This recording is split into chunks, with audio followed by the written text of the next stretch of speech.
الله أكبر الله أكبر.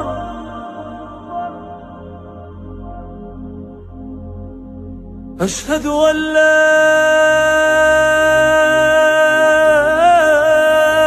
إله إلا الله.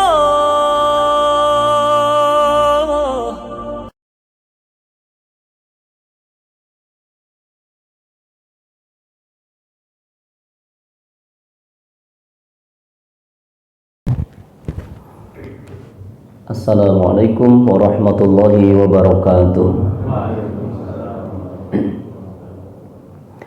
Innal hamdalillah nahmaduhu wa nasta'inuhu wa nastahdihi wa natubu ilaihi wa na'udzu billahi minasy syururi anfusina wa min sayyiati a'malina may yahdihillahu fala mudhillalah wa may yudlil fala tajida lahu waliyyan mursyida.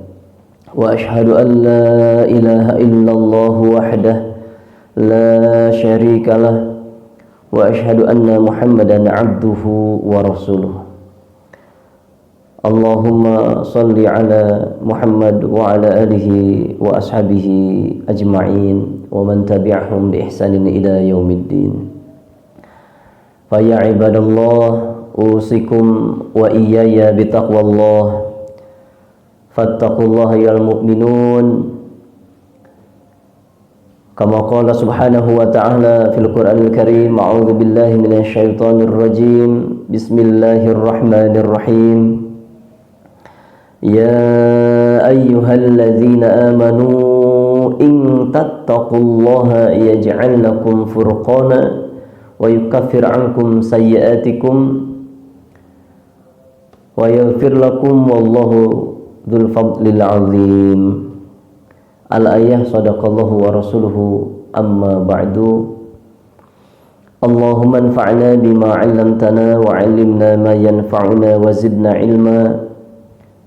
Allahumma bika asbahna wa bika amsayna wa bika nahya wa bika namut wa ilaikan nusyur. Allahumma aftah lana hikmataka wa anshur alaina rahmataka ya arhamar rahimin. Allahumma amin. Hamba-hamba Allah, saudara-saudaraku sekalian, ikhwan dan akhwat, para pemakmur waktu berkah dengan zikrullah lewat salat wajib dan juga kajian ilmu yang sama-sama mengharap ridho, rahmat dan ampunan Allah Subhanahu wa taala.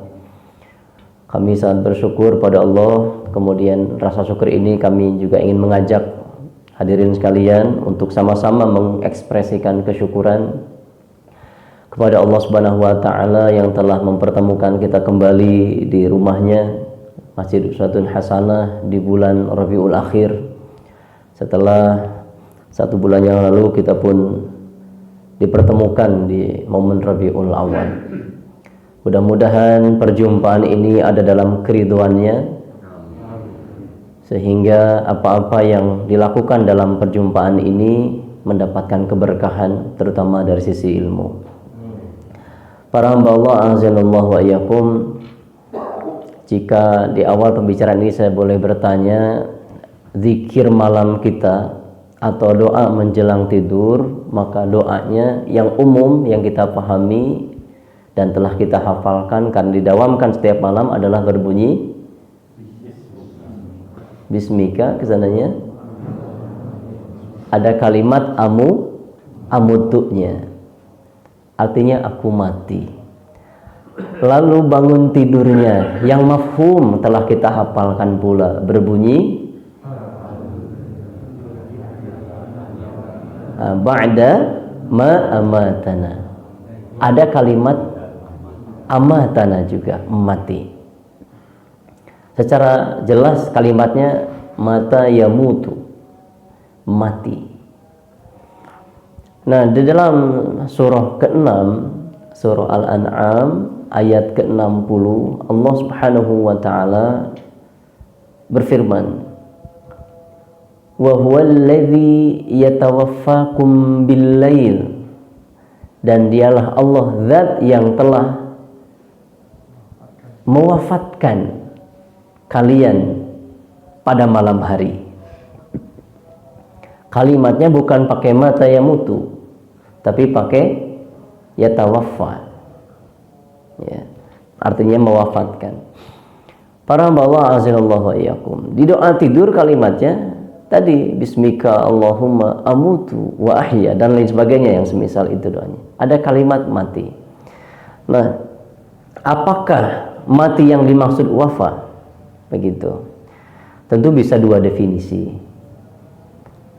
Definisi pertama adalah kematian yang sesungguhnya, gitu. Karena memang Allah lah yang menghidupkan dan mematikan.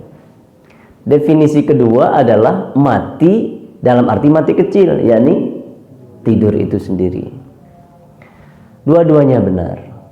Dan yang ingin saya ajak para hamba Allah untuk bersyukur ini adalah karena Allah memang yang telah mewafatkan kita tadi malam. Kemudian Allah menghidupkan kita. Nah, doanya tadi tuh, alhamdulillahilladzi ahyana ba'da ma amatana itu. Wa huwal ladzi yatawaffakum bil lail. Dialah Allah yang telah mewafatkan kita tadi malam. Sehingga fisik ini bisa beristirahat. Semua sel-sel tubuh atau yang berkaitan dengan kimiawi tubuh itu dinormalkan kembali. Sehingga ketika bangun itu terasa lebih bugar, apalagi tidurnya berkualitas. Tidur berkualitas itu bukan ditentukan oleh durasi, tapi oleh tepatnya waktu. Dan Nabi alaihi salatu wassalam mencontohkan tidur berkualitas itu. Di antaranya ada 3 waktu. Waktu pertama adalah ba'da isya, waktu kedua adalah qailullah, dan waktu ketiga adalah kadang-kadang, ini Nabi kadang-kadang setelah sholat witir menjelang subuh. Itu kalau memang sempat dilakukan. Kalau memang belum tidur sama sekali, maka Nabi ini jangan langsung ditiru ya. Kalau belum memang selesai ilmunya, kadang Nabi SAW kalau nggak sempat tidur sama sekali, beliau menyempatkan tidur sejenak selesai sholat sunnah qobliyah subuh. Kadang-kadang namanya juga kalau memang Nabi belum sempat tidur, sehingga Bilal bin Rabah sang muadzin ini harus membangunkan Nabi. As-shalah ya Rasulullah. Para sahabat sudah berkumpul di masjid, namun Nabi belum kunjung datang. Khawatir keburu siang, Bilal bin Rabah kemudian, ini tugas muadzin begitu. Karena memang rumah Nabi dengan masjid itu berdampingan, nempel. As-shalah ya Rasulullah. Maka kemudian Nabi pun masuk masjid dalam keadaan membasuh, masih basah anggota wudunya. Berarti Rasulullah wudu lagi. Padahal Nabi kalaupun tidur itu tetap terjaga. Terkadang Nabi wudu, terkadang Nabi tidak wudu. Itulah tidur yang berkualitas, sehingga bangunnya segar. Wa huwal ladzi yatawaffakum bil lail. Kemudian apa kesananya? Surah Al-An'am 6 ayat 60. Wa ya'lamu ma jarahtum bin nahar. Dan dia pula zat yang maha mengetahui apa yang kalian kerjakan di siang hari. Hal ini juga hampir senada sebetulnya dengan surah Az-Zumar ayat ke-42 jika tidak salah. Allahu yatawaffal anfus hina mautiha wallati lam tamut fi manamiha. Dialah Allah, atau Allah lah yang zat yang telah mewafatkan jiwa hina mautiha. Nah, jadi ada wafa, ada mautiha di situ dua ayat ini, di satu ayat ini. Allahu yatawaffal anfus hina mautiha. Dialah Allah yang telah mewafatkan jiwa pada matinya, ketika matinya. Wallati lam tamut fi manamiha. Dia pula yang telah mewafatkan jiwa yang belum mati di dalam tidurnya. Jadi memang maut itu bagi yang telah mati, sementara bagi yang belum mati disebut wafat di dalam tidurnya. Wa yumsiku, kemudian sebagian Allah tahan bagi yang telah ditetapkan. Wa yumsiku alaihal maut, yang telah ditetapkan kematiannya Allah tahan ruhnya, tidak dikembalikan. Wa yursilul ukhra ila ajalin musamma, yang belum ditetapkan ajalnya maka ruhnya dikembalikan, dan akhirnya kita hidup pagi ini karena ajalnya belum waktunya. Hiduplah kita pagi ini. Secara umum kira-kira berapa kali kita wafat, berapa kali kita hidup? Berapa kali? 4 kali. 2 kali. secara keseluruhan. Kalau merujuk pada surah Al-Mu'min, ya, surah Ghafir, betul, surah Al-Mu'min ya. Ayat yang ke-11 kalau tidak salah ingat. Allah Subhanahu wa taala berfirman lagi, sebetulnya di kalimatnya penghuni neraka sebetulnya, tapi diabadikan dalam Quran. Rabbana amattana thnataini wa ahyaitana thnataini. Ya Rabb, Engkau telah mematikan kami 2 kali dan telah menghidupkan kami 2 kali. Jadi kita itu memang mati 2 kali, hidup 2 kali, dan mati dulu kemudian hidup. Ini persis juga seperti di surah Al-Baqarah tuh. Gimana ayatnya? Wa kaifa takfuruna billahi wa kuntum amwata thumma ahyakum thumma jadi 2 kali. Dan yang pertama adalah mati dulu. Tentu para mufassirin berbeda pendapat tentang hal ini. Namun yang jumhur dari kalangan sahabat, yang jumhurnya ini, bahwa mati yang pertama itu adalah sebelum kita jadi apa-apa. Meureun masih kena nemplok dina jengkol gitu, dina peuteuy. Bawa hileudna urang teh. Cek si cepotnya hileud peuteuy gini. Mungkin dina sosin kene gitu. Artinya dalam unsur-unsur tanaman. Masih dalam unsur-unsur yang ada di mineral tanah mungkin. Karena para jumhur sahabat ini menafsirkan ayat ini, mati yang pertama adalah belum jadi apa-apa. Itu mati yang pertama. Lalu kemudian hidup yang pertama. Kapan hidup yang pertama? Di dalam rahim ibu kita. Waktu usia berapa? 4 bulan ya? 4 bulan. Berarti 120 hari lebih kurang. Di situ kita telah dihidupkan. Fanafakhna fihi min ruhina. Mati yang kedua kapan? Ya, wafat, meninggal itu setelah semua jatah rizkinya diberikan, matilah gitu. Kalau belum jatah rizkinya diberikan, tidak akan mati. Kalem we gitu ya.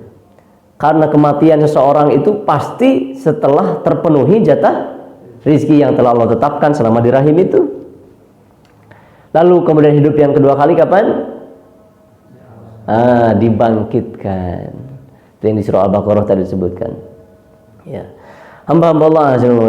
Dan sekali lagi, Maha Suci Allah yang telah mematikan kita tadi malam dalam waktu tidur kita. Lalu Allah menghidupkan lagi untuk memberikan kesempatan bagi kita bertaubat dan memperbaharui amal, memperbagus amal dari sisi kualitas dan kuantitas sampai ajal kita tiba. Karena lanjutan ayatnya, wa ya'lamu ma jarahtum binahar thumma yab'atsukum fihi liyuqda ajalum musamma, di surah Al-An'am tadi itu ayat ke-60.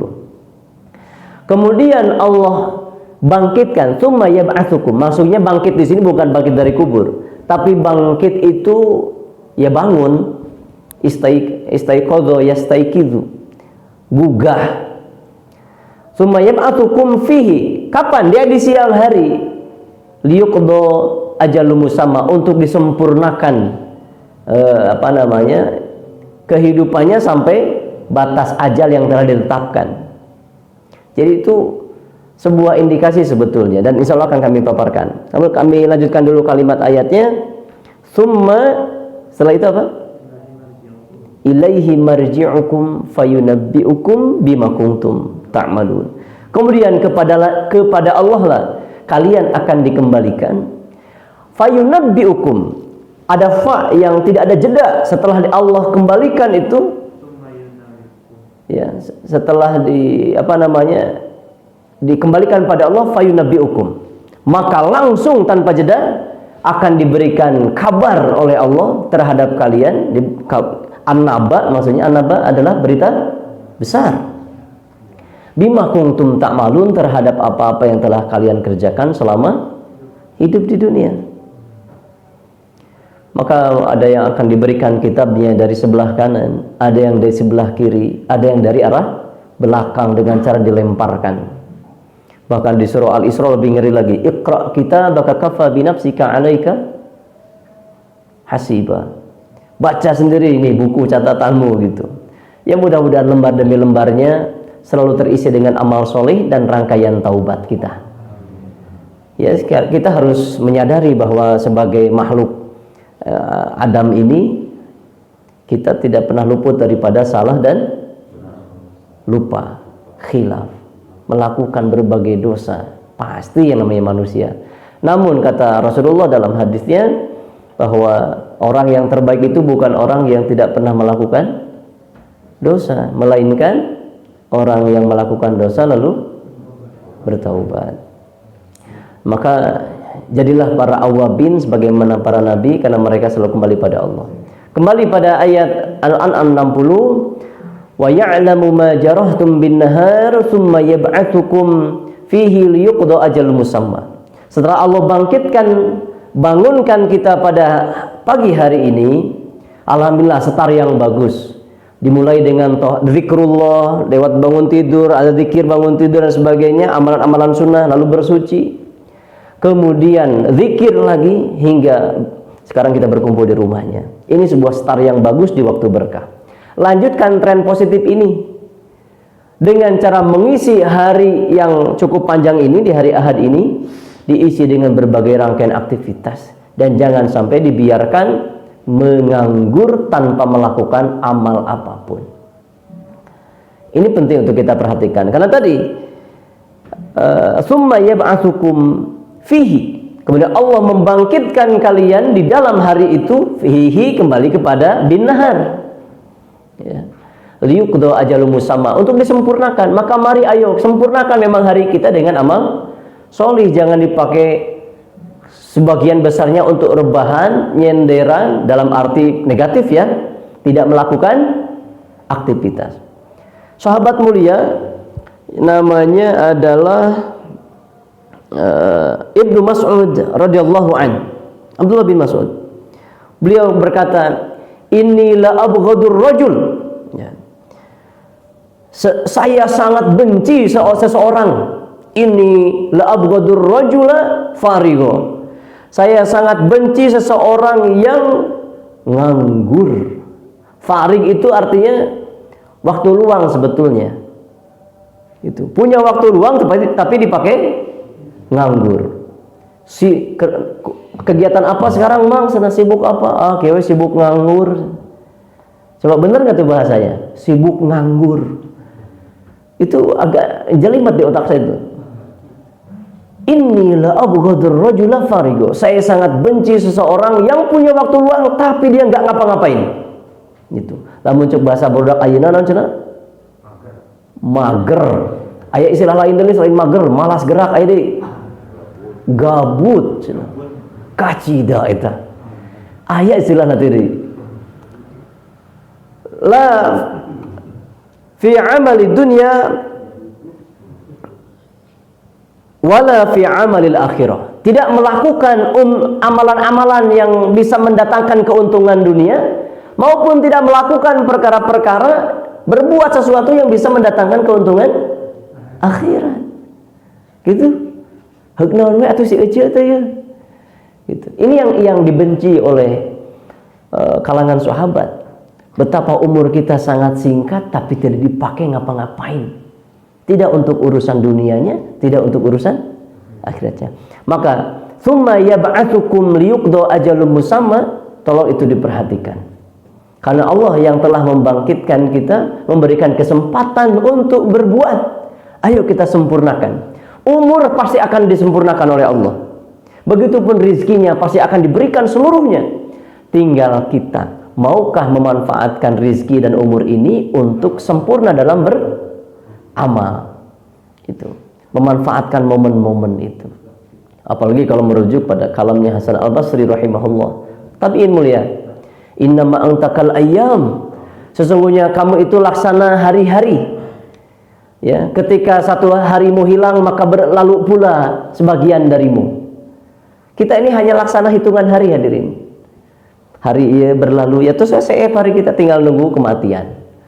Dan setelah itu tentu kita memiliki keyakinan, keimanan bahwa ada hari yang panjang dan kekal setelah hari dunia ini, yakni akhirat. Dan di akhirat itu ada momen-momen pertanggungjawaban. Bagi orang yang berakal, tentu akan mempersiapkan diri menyambut hari perhitungan itu, hari-hari yang mengerikan itu, dan hari-hari yang panjang. Tentu saja kita berharap semoga ujung penghisaban adalah kebahagiaan yang khalidina fiha abada, dalam jannah dan rahmatnya. Allahumma amin. Hamba-hamba Allah azanallahu wa iyyakum, di antara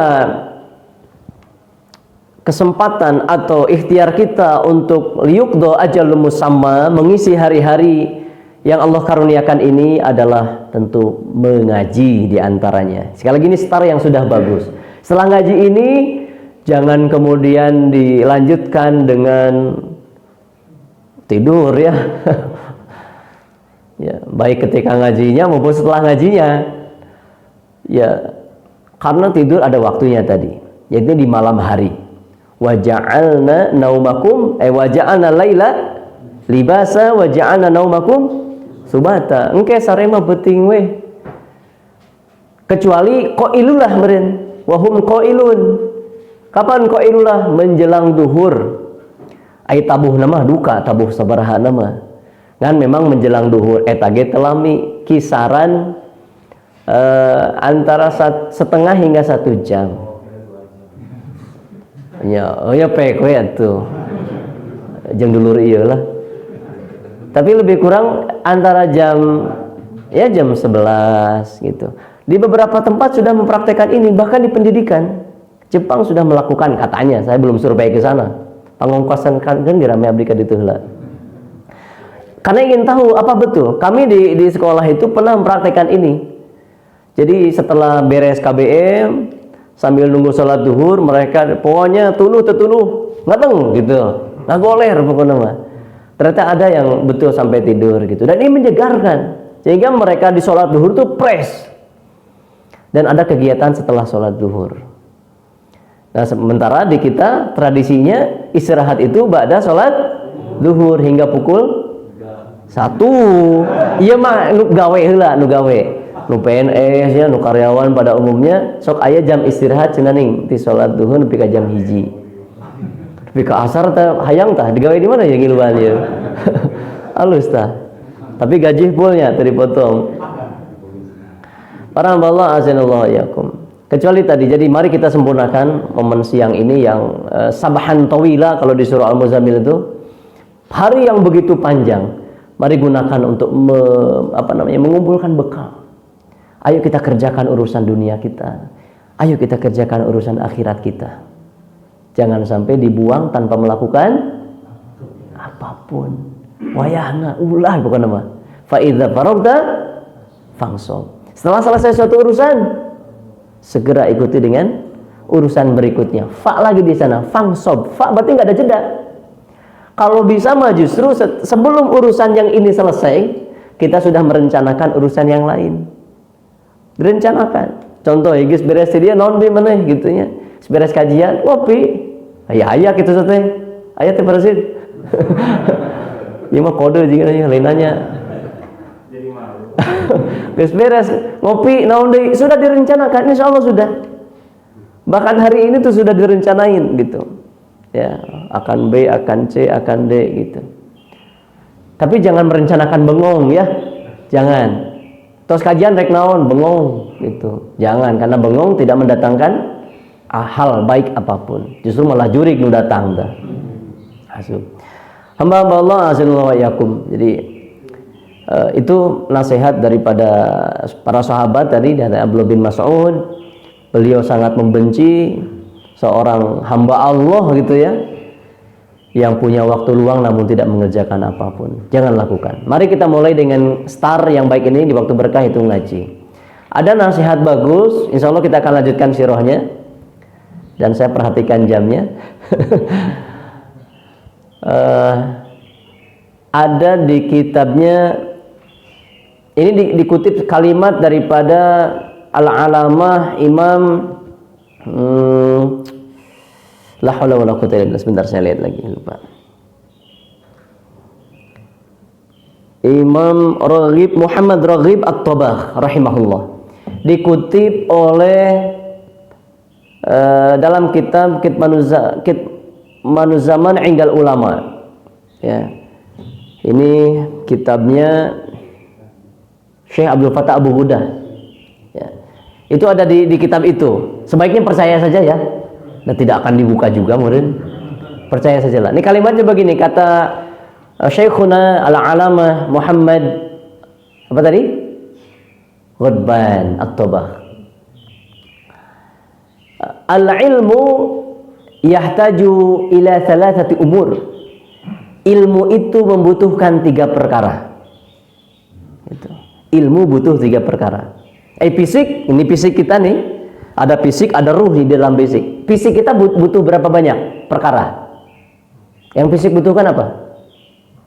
Dahar, makan. 2 minum. 3 istirahat. 4 mau di baju, pakaian. Dahar, minum, istirahat tapi buligir pakaian. 4 istri. Bagus. Ini bener ini. Jangan diabaikan. Istirahat, bahar, minum, berpakaian, jomblo. Juga merana itu. Karena ada kebutuhan fisik di sana. Tempat tinggal ya. Nah itu. Kebutuhan rohani. Tentu ketenangan, ketentraman, zikrullah, ilmu. Itu butuh kebutuhan rohani itu. Nah sekarang ilmu itu sendiri ternyata punya kebutuhan. Ilmu. Al-ilmu yahtaju ila thalathati umur. Ternyata kebutuhan ilmu cuma 3. Meskipun Syekh Abdul Fattah Abu Huda nambahin jadi 4 dalam kitabnya, ditambahin 1. Apa yang ketiga tadi? 1, kata Syekh Muhammad Ghadban At-Tabakh tadi. Pertama adalah malu qaruna. Ilmu itu membutuhkan harta Qarun. Hartanya Qarun. Sebetulnya ini cuma kiasan. Ya memang kita sering diceritakan bahwa Qarun itu memiliki harta yang banyak gitu. Ya. Harta yang banyak hingga kuncinya itu diceritakan di surah Toha kalau tidak salah. Atau di surah Al-Qasas, coba diingatkan saya nanti ya. Kuncinya sampai dipegang oleh orang-orang yang kuat-kuat karena memang saking banyaknya kunci, bukan besar tapi banyaknya. Nah, beliau mengambil pengibaratan tadi bahwa ilmu membutuhkan hartanya Qarun karena memang belajar itu butuh biaya yang sangat tidak sedikit. Jika kita buka kitab-kitab ulama, ada As-Safahat min Sabril Ulama, lembaran-lembaran kesabaran para ulama ketika belajar. Itu buku yang sangat bagus dan para santri kami mempelajari itu. Di antara kesabaran mereka adalah mengeluarkan harta yang sangat banyak, sampai miliaran. Terus ada kisah lagi yang terkenal, putranya Faruh, namanya Rabi'ah. Ketika Faruh, bapaknya ini pergi jihad, berpesan ke istrinya, sayang gitu, ini bapak pada jihad helanya. Itu ternyata ketika beliau pergi, istrinya sedang mengandung. Gitu. Ini ada harta sebanyak 30.000 dinar. Kalikan ke 4 juta. Seberapa itu berarti? 30.000 kali 4. Kali 4 juta maksudnya. 1,2. 4 kali tilu 12 ya benar. 100 nya sakitu 1,2 M. Can ningali duit sakitu sakumaha nya eta teu aya daunan. Titip gitu. Mohon mangabra gerami yang jihad, mugia Allah maparinu terbaik. Gitu. Ini chat. Dan ternyata dari berangkat itu belum pulang-pulang hingga 30 tahun kemudian. Karena memang begitu dulu, video call segala. Saya terus berangkat dari rumah, ya sudah, goodbye. Hanya berdoa pada Allah, diserahkan betul-betul. Baik ketika yang menuntut ilmu maupun yang sedang jihad. Ternyata mengandung. Gitu pas angkatnya nuju ngadeg. Ngadeg larasnya bahasa Sunda. Ngandeg, ngandeg. Saya ngadeg. Ngandeg mah bumi ya. Ngandeg. Lahirlah. Karena 30 tahun tadi, ya. Lahir, terus bertumbuh dan dibiayai. Untuk membiayai dia belajar di Masjid Nabi SAW, berguru kepada para sahabat dan lain sebagainya, orang-orang mulia saat itu menggelontorkan harta. Semua harta yang 30 dinar tadi dipakai untuk biaya itu. 30.000 dinar. Seorang hitung lah, TK nepi ka kuliah beak teh sakitu. Ya, moal juga namanya. Oh, ya. Masya Allah. Kembali itu Faruh. Ya, kembali Faruh dari medan jihad. Ningali aya lalaki dewasa di rumahna kan bisa ageng atuh. Bayangkeun we, umur 20-an langkung malah.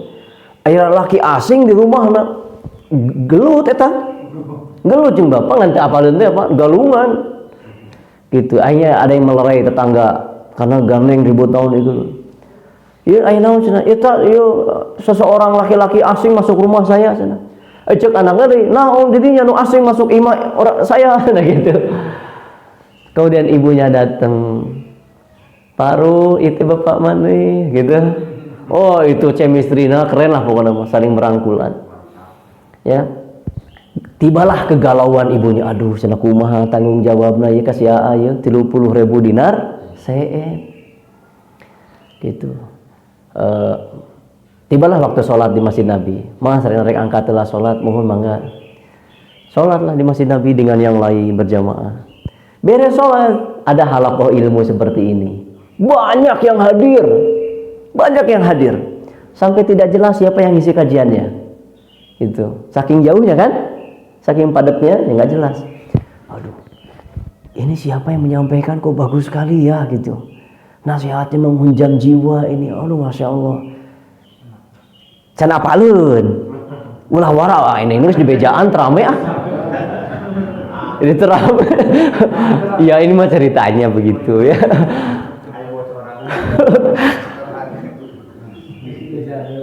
Oh ya, anggap can apal ya eningnya ya. Siapa? Pulang ke rumah gitu. Mak sana, Bu tadi aduh di masjid Masya Allah beres sholat ngiring kajian Masya Allah sana ya. Kenging ilmu luar biasa sana tadi. Mohon Pak, sana kesempatan itu dipakai oleh istrinya. Ini cerdas nih istrinya nih. Ya kalau nggak cerdas nggak mungkin punya anak sehebat itu ya kan. Seamanah itu pada amanah suaminya. Suamiku, manakah yang paling engkau ridhoi? 30.000 dinar atau seorang anak yang soleh dan bermanfaat? Rupanya suaminya juga cerdas, ngerti maksud istrinya bahwa uang 30.000 dinar itu telah ia habiskan untuk membiayai anaknya.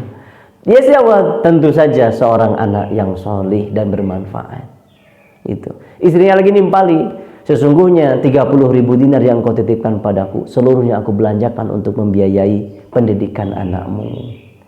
Dia pun ridho, sangat ridho, karena lihat hasilnya, gitu. Jadi ilmu membutuhkan 3 perkara. Satu diantaranya apa tadi? Hartanya korun, tapi bukan berarti harta korun ya. Maksudnya harta yang banyak untuk dijadikan biaya, wasilah membiayai pendidikan. Kita belajar kayak gini pun butuh biaya. Gitu. Biaya keur ieu, keur eta, keur lampu, keur karpet, butuh biaya semua. Jangan pernah berkeinginan punya pendidikan itu gratisan. Ingin mengeluarkan, berinfak, berjariah di jalan Allah di dunia pendidikan. Gitu caranya. Karena itulah jariah paling luar biasa hebat. Apalagi membiayai para thalabul ilmu dan ahli ilmu. itu mengalirnya lebih cepat insya Allah daripada fisik semata-mata. Jadi jariyah itu bukan hanya ke fisik ya. Iya, jariyah patungan semen. Terus hanya bertahan 10 tahun masjidnya. Karena memang butuh perluasan, dipugar ta masjid. Semen yang kamari dipasang teh kan meureun hanya jadi barangkal atau dikamanakeun deui, diganti dengan bangunan baru. Entos we sayap teh. Tapi jariyah ke manusia, ke tolabul ilmu, para penimba ilmu, ke ahli ilmu ya. Mengalir terus apa enggak? Mengalir terus selama ilmu itu diajarkan meskipun orangnya sudah wafat. Baik si santri, baik si guru, baik kita yang berwakaf terus mengalir selama ilmu itu diajarkan. Gitu. Yang kedua apa? Al-ilmu yahtaju ila thalathati umur. Yang kedua adalah wa umru Nuhin. Ilmu itu butuh umurnya Nuh alaihi salam. Lagi-lagi ini pun cuman kiasan. Yang dimaksud butuh waktu yang panjang. Ya. Karena memang ilmu itu tidak bisa didapat dengan angan-angan. Seperti yang pernah saya contohkan dulu. Hayang jadi ahli tafsir, kela sakedeung. Rek ko inulah tadi. Jam 11 rek ngedeng. Hudang sare jadi ahli tafsir bisa? Mual mungkin. Atau rek ngalamun heula. Butuh waktu yang panjang. Belajar terus menerus. Minal mahdi ilal hadi. Jadi tidak ada kata selesai dalam belajar. Dan yang terakhir wasabru Ayyuba. Ilmu itu membutuhkan kesabarannya Nabi Ayyub. Karena memang belajar itu ya Allah. Tadi dari sisi pembiayaan kurang butuh sabar. Dari sisi waktu yang lama butuh sabar. Boleh jadi ada yang nggak lulus terus belajar. Can paham terus belajar. Gitu. Dan berbagai halangan rintangan lainnya. Karena tadi coba dibaca sekali-kali itu As-Safahat bin Sabril Ulama, lembaran-lembaran kesabaran para ulama. Ya. Mudah-mudahan ada versi terjemahannya, mudah-mudahan versi PDF juga sehingga bisa saya sharekan nanti ke Pak Rashid dan bisa dibagi ke para jamaah. Lalu sesekali di waktu luang bacalah supaya jadi inspirasi untuk kita dan anak-anak. Bagaimana perjuangan mencari ilmu. Komo di zaman generasi awal umat ini menempuh ribuan kilo. Nanti kemana orang jauh? Pangjauhna kemana orang ngaji? Belajar, baik formal maupun non formal. Kemana pangjauhna? Ya, masih, aduh ya Allah. Dulu tuh sejauh-jauhnya kita sekarang sampai nyebrang negara itu pakai kendaraan yang sangat cepat, ku pesawat. Ai baheula itu lintas negeri. Ke Mesir, ke Yaman, ke Syam, dan berbagai negeri lain. Dengan bahkan ada yang berjalan kaki. Tapi berkah ilmunya nyampe tah ka jamaah Masjid Uswatun. Berkah ilmu mereka yang dengan sungguh-sungguh dan ikhlas nempuh ilmu. Tong jauh-jauh. Apa beureun kitab Matan Jurumiyah? Ya, kitab nahwu teh, nu ipis. Itu Ibnu Ajurrum. Beliau menjelajah negeri, lalu dengan keikhlasan yang kesungguhannya beliau nulis tuh Matan Jurumiyah tadi, ya, al-qalamu wal lafdhu wal muraqabul, tulis ketika di perjalanan pulang, dan nulisnya di Mekah di depan Ka'bah langsung. Setelah beres itu kaidah nahwu itu ditulis, beliau pulang dengan naik perahu di tengah-tengah laut. Dia berkata, ya Allah, seandainya saya tidak ikhlas nulis kitab ini, niscaya kitab ini akan basah. Dilempar ke enta, menang saya capek nulis, cemplung. Ada dua versi memang riwayatnya. Satu dicemplungkan ke air, yang kedua dia hamburkan dan terbawa angin. Kalau memang saya tidak ikhlas tulis ini, saya kitab ini tidak akan bermanfaat dan tidak akan terkumpul lagi. Diawurkan, ketebak angin, justru malah ngumpul. Tong aneh dengan cerita-cerita kayak gini. Para wali Allah tuh memang begitu. Termasuk yang dilempar ke laut, ternyata padahal can aya lamina ting harita. Can aya demi Allah ting can aya. Tapi ngangkleng teu tilalap, teu baseuh-baseuh aca. Diambil lagi, kemudian berkahnya sampai ke setiap pesantren. Meski kenal kitab ini. Kitab ini lebih terkenal daripada pengarangnya bahkan. Itu bukti kesungguhan para salafus solih dulu dalam mencari ilmu. Kan ayeuna mah tingali di bumi ka masjid caket. Bahkan di kasur bisa gogolehean muka YouTube dah kajian. Leres. Tapi kira-kira ilmuna manfaat mana jeung nu ikhtiar bersungguh-sungguh, jeung nu baringan.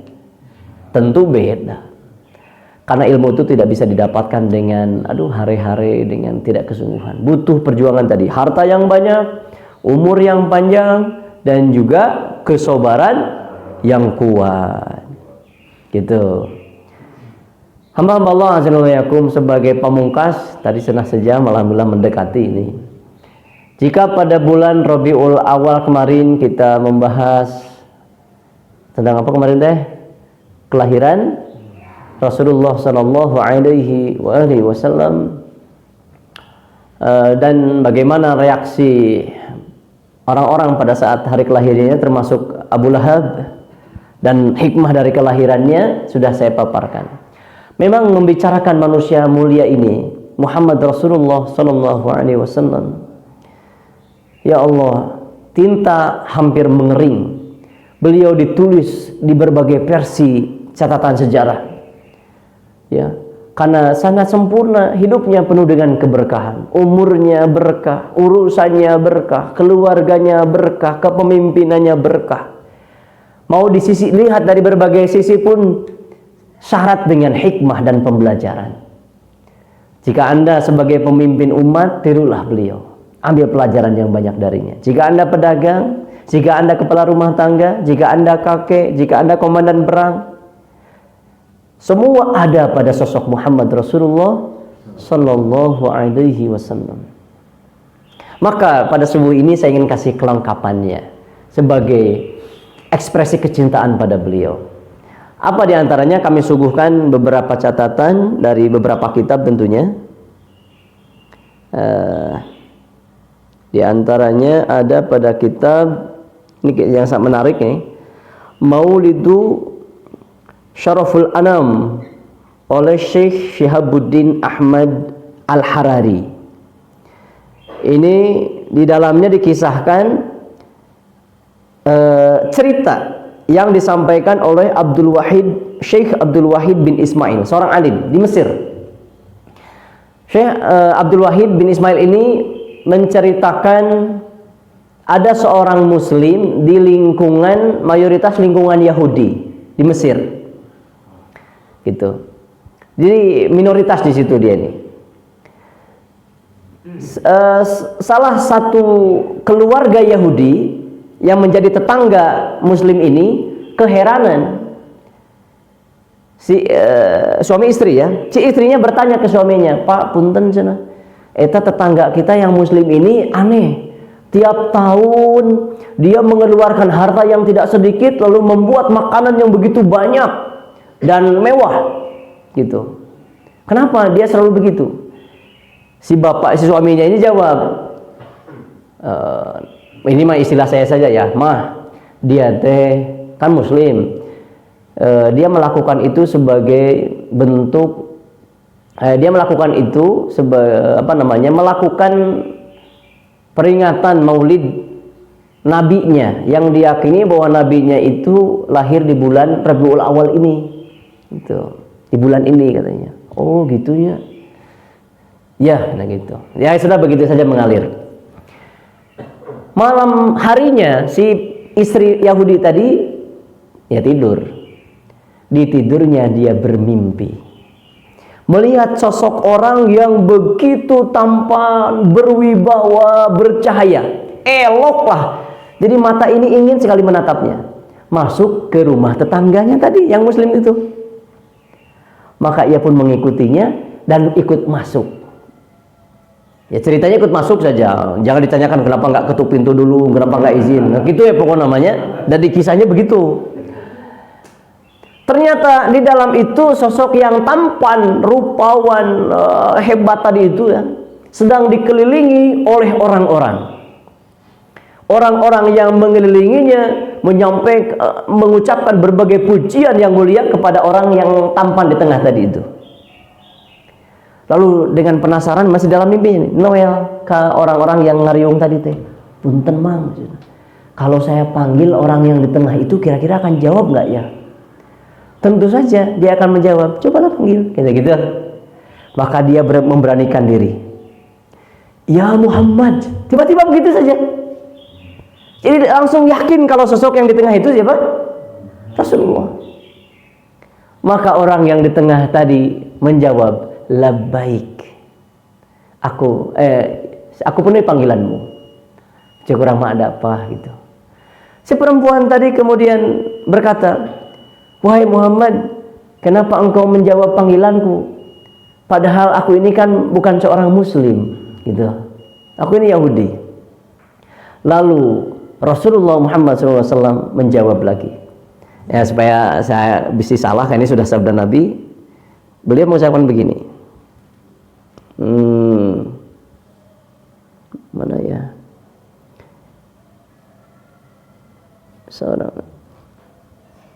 Mengapa engkau mau menjawab panggilanku dengan penuh perhatian seperti tadi, sedangkan aku bukanlah seorang muslim? Nah, Nabi kemudian menjawab, demi zat yang telah mengutusku sebagai nabi, tidaklah aku jawab panggilanmu kecuali aku telah mengetahui bahwa Allah telah memberimu hidayah. Itu kata Nabi. Maka perempuan Yahudi tadi berkata kepada Rasulullah, sesungguhnya akhlakmu begitu mulia dan sungguh engkau benar-benar berbudi pekerti yang agung. Lenyaplah orang yang menyelisihi perintahmu dan merugilah orang yang tidak mengetahui derajatmu. Ulurkanlah tanganmu, maka aku bersaksi tiada Tuhan selain Allah, bahwasanya Muhammad adalah utusan Allah. Dia ulangi syahadatain ini sebanyak 3 kali. Setelah mengucapkan syahadat, dia terbangun. Mencek orang Sunda mana ngaranna teh? Ngorejat ngalilir. Gitu. Lahuleng gitu. Sambil bergembira dan bersyukur. Dia telah diislamkan. Meskipun dalam mimpi dia sangat bahagia. Lalu berencana, nanti kalau pagi datang, jadi ngorejat teh masih tengah mengil. Kalau pagi datang saya akan buat makanan yang banyak sebagai bentuk kesyukuranku pada Allah atas anugerah keislaman ini dan sebagai kegembiraanku dipertemukan Allah dengan nabinya dalam mimpi, melihat wajah yang mulia itu gitu. Kulem deui we. Da can apaleun syariat salat atuh. Ya. Kulem deui. Terus bangun pagi harinya teh. Rek niat uprak-uprak cek sunanon uprak-uprak teh nya. Apa ya uprak-uprak bahasa Indonesianya? Uprak-uprak apa pokoknya mah? Sibuk menyiapkan berbagai makanan. Nah, uprak-uprak. Ternyata di pagi hari itu kapihulaan dia melihat suaminya telah uprak-uprak. Heran pamajikan, aduh cenah ieu. Aya naon ieu? Gitu. Kok Anda menigesit kieu melakukan hal yang mulia ini? Ada apa? Gitu. Tadi nama rek dirahasiakeun. Tadi nama mudah-mudahan apaleun carogena bahwa dia telah Islam kan bisa ngambek gitu nya. Suaminya ini menjawab, saya melakukan ini tersebab ya telah gini kalimat bisa salah di saya ya. Si ngarang gitu sebenarnya.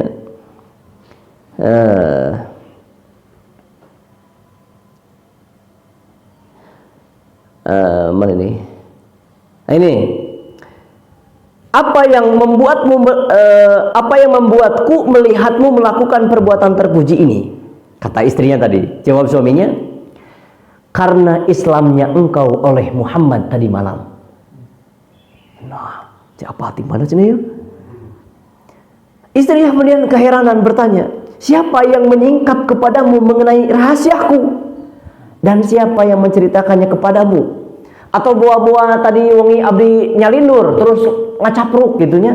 Aku telah Islam kesare. Tuh cenah gitu. Gini jawab suaminya nih. Dialah yang telah mengislamkanku, maksudnya Rasulullah. Dialah yang telah mengislamkanku setelah engkau diislamkan olehnya. La haula wala quwata illa billah. La haula wala quwata illa billah. Ini kisah asli. Ya.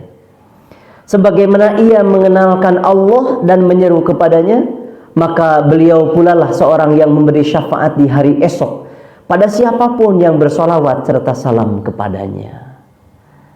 La haula wala quwata illa billah. Ya. Mana tadi? Gitu ceritanya. Jadi itu terdapat dalam kitab yang saya sebutkan tadi ya. Kita pun maka turut berbahagia ketika di bulan Rabiul Awal masuk. Tentu mengingat Rasulullah bukan hanya di bulan Rabiul Awal. Sekali lagi masalah perbedaan atau khilafiyah mengenai hukum Maulid itu sudah selesai di tangan ulama. Kita tinggal mengambil apa yang terah para ulama, ya keluarkan hukumnya. Jadi jangan berantem untuk perkara-perkara yang bukan ranah kita.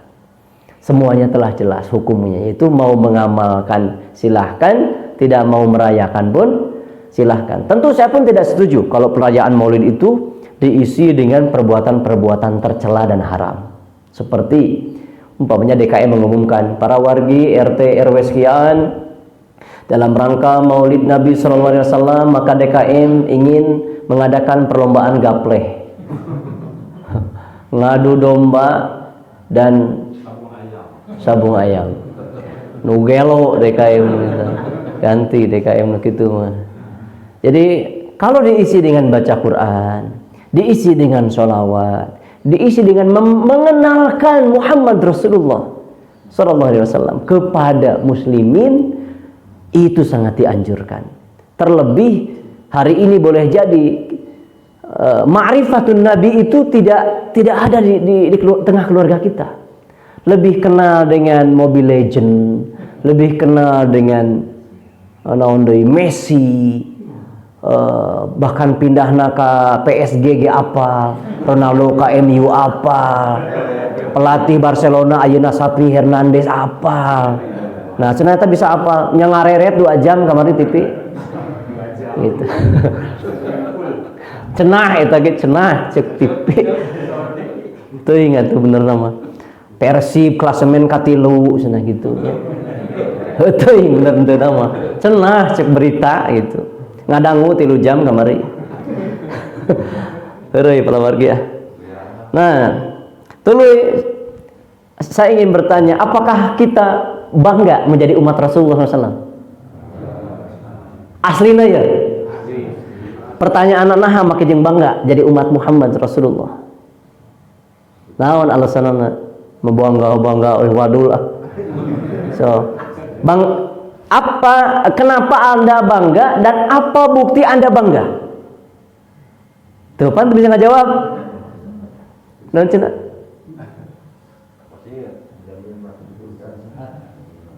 Kenapa bangga menjadi umat Muhammad? Umat nu lain oge dibawa ke surga ku nabina.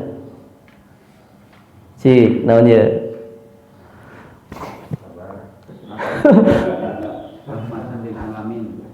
Rahmatan lil alamin. Ya, maka ini pentingnya kita ma'rifatun Nabi sallallahu alaihi wasallam. Sekarang yuk kita pelajari dari 2 kitab ya. Nih, ya tentu karena kitabnya tebal ya pasti pilih lain ngajina. Ieu mah singkatnya unggul.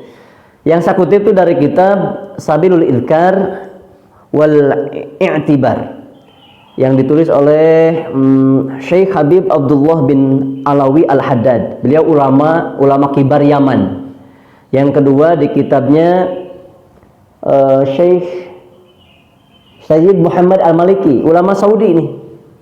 Nama kitabnya adalah Syarafu Ummutil Muhammadiyah. Nah, ada apa di sana? Yuk kita baca kisahnya. Ini berkaitan dengan kisah Nabi Musa alaihi salam yang melemparkan lauh-lauhnya. Lauh itu lembaran-lembaran Taurat. Ya.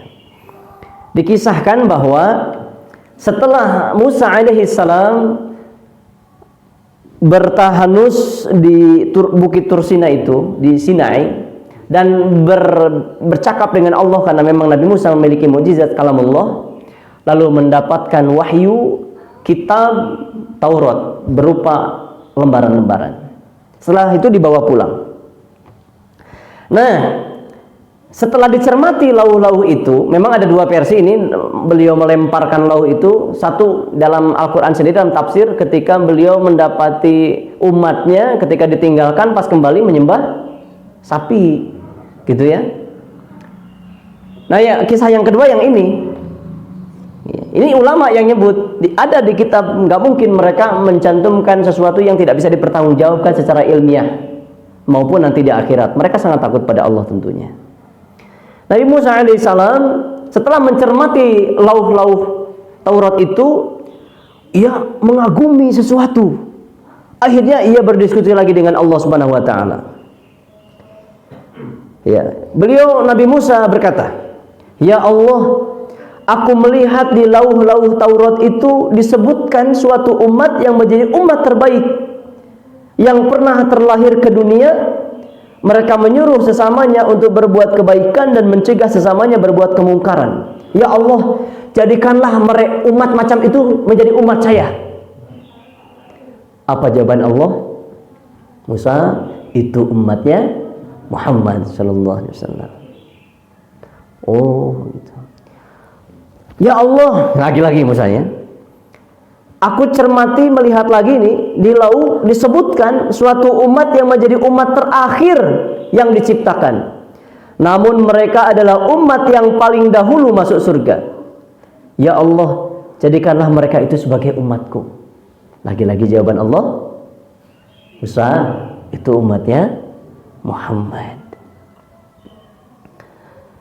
Nabi Musa berkata lagi, ya Allah, aku melihat di lauh-lauh itu disebutkan suatu umat yang memiliki anak-anak yang sudah dapat menghafal kitab suci mereka.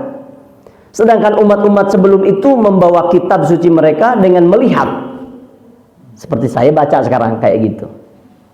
Apabila kitab itu disingkirkan, pastilah mereka tidak dapat membacanya. Namun tidak untuk umat tersebut. Meskipun kitabnya tidak ada, mereka bisa membunyikannya dari dada mereka. Ya.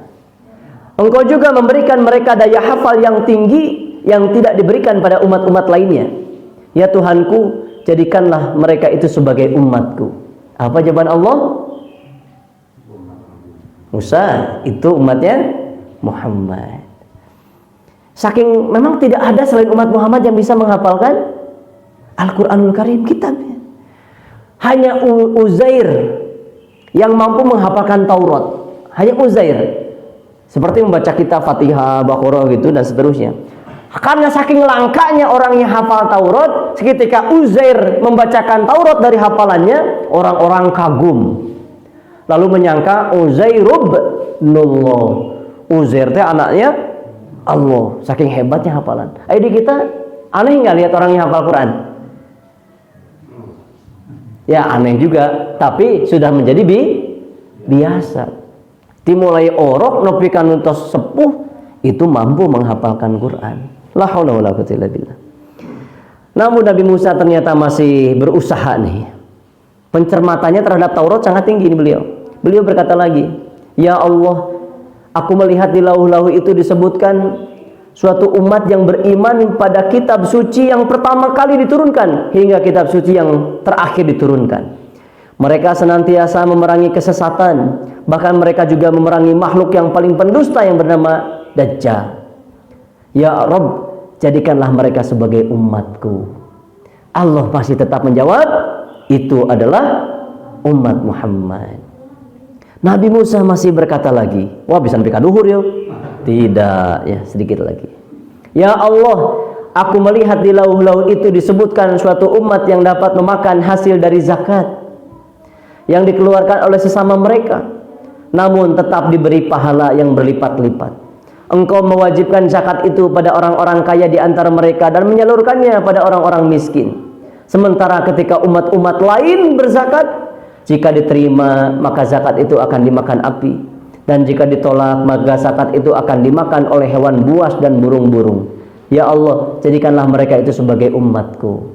Allah masih menjawab, itu umat Muhammad.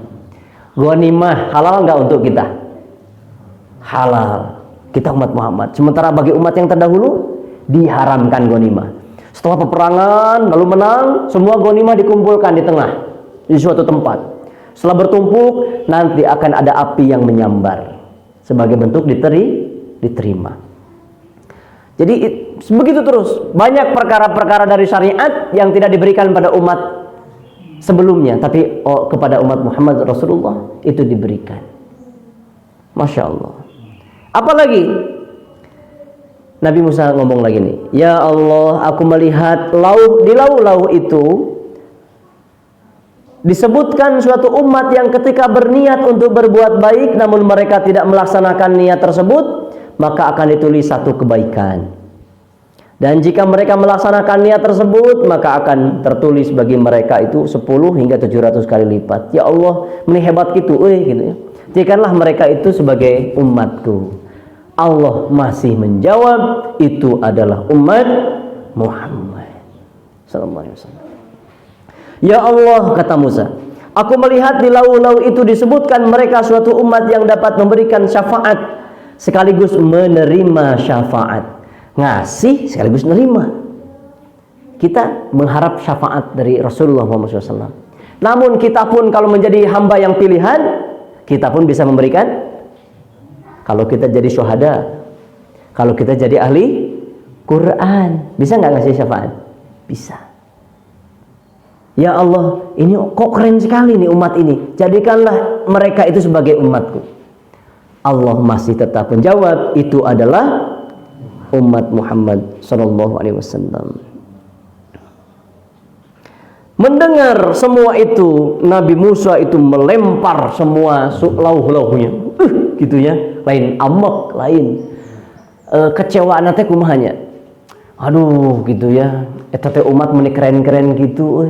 Umat nabi keren komo nabi. Nah, akhirnya dihempas. Lalu Nabi Musa berkata, ya Allah, kalau gitu jadikan saja saya umat Muhammad sallallahu alaihi wasallam.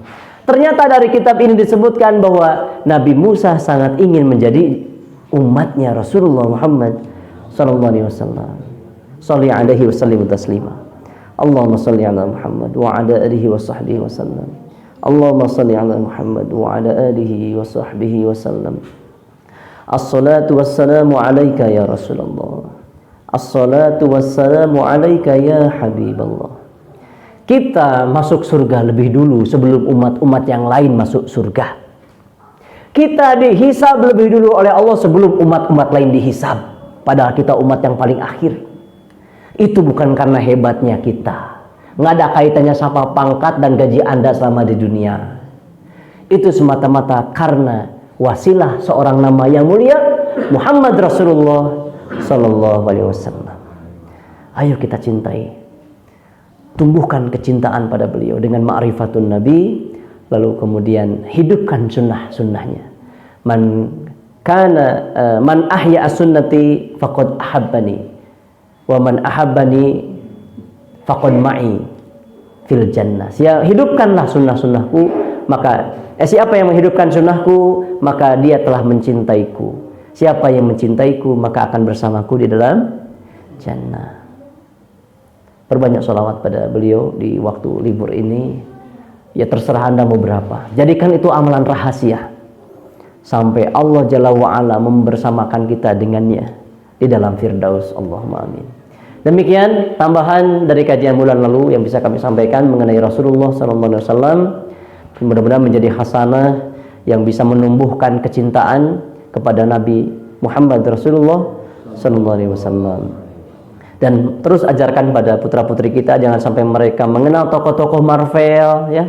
Ada Batman, ada Superman, ada Spiderman, lancah. Tapi ka sirum-sirum dijadikan men, anak Ant-Man, tapi ka ucing, aya cat, umin. Saking mereka tidak punya tokoh-tokoh panutan, mereka menciptakan tokoh-tokoh superhero yang fiktif. Sementara muslimin memiliki tokoh-tokoh superhero yang begitu melimpah. Dari kalangan para nabi hingga para sahabat, mual kurang. Ajarkan superhero yang sesungguhnya pada mereka. Demi Allah, karena iman yang ada dalam dada mereka itu, mereka mampu melakukan kekuatan-kekuatan di luar nalar, mampu berjalan jauh untuk menimba ilmu, untuk jihad, mampu berdiri lama dalam sholat, bahkan satu Quran dalam satu rakaat, mampu berlama-lama duduk dengan Quran, mampu mengeluarkan harta 100% di jalan Allah. Yang bisa melakukan itu hanya kekuatan superhero, yaitu kekuatan iman. Cik dibanding eta keimanan kita di mana? Bahkan aina ngaji subuh wae ngilikan jamlin pematerina ya mah. Pematerina. Jadi ayo ajarkan pada anak-anak kita Rasulullah dan para sahabat. Jangan sampai tergerus oleh tawaran-tawaran para pencuri akidah yang ingin menghilangkan imanan dari dada-dada kita dan keturunan kita, diganti dengan tokoh-tokoh fiktif, idola-idola fiktif, berhala-berhala palsu. Naudzubillah tsumma naudzubillah. Usikum wa nafsi bitaqwallah faqad fazal muttaqun. Aqulu qouli hadza wa astaghfirullah li wa lakum walhamdulillahilladzi bi ni'matihi tatimmus shalihat. Subhana rabbika rabbil izzati amma yasifun wa salamun 'alal mursalin walhamdulillahi rabbil alamin. Wassalamu alaikum warahmatullahi wabarakatuh.